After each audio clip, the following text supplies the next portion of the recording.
Hari Arafah adalah hari kehinaan bagi syaitan. Dalam sebuah hadis, baginda Nabi SAW menyebutkan selepas peperangan Badar, tidak ada hari yang lebih hina, lebih tersisih, lebih tercela bagi syaitan daripada hari Arafah.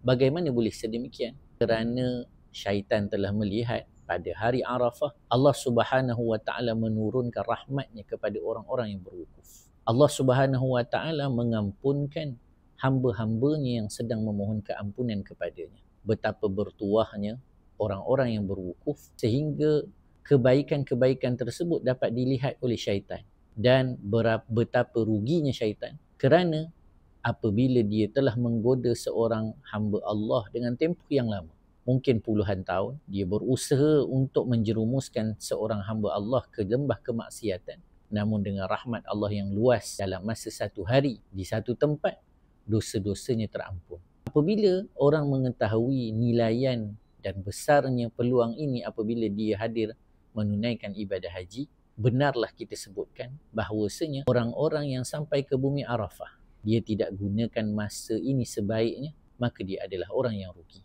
Kerana syaitan sendiri merasa ruginya dirinya apabila melihat orang yang berwukuf memohon keampunan dan diberikan rahmat.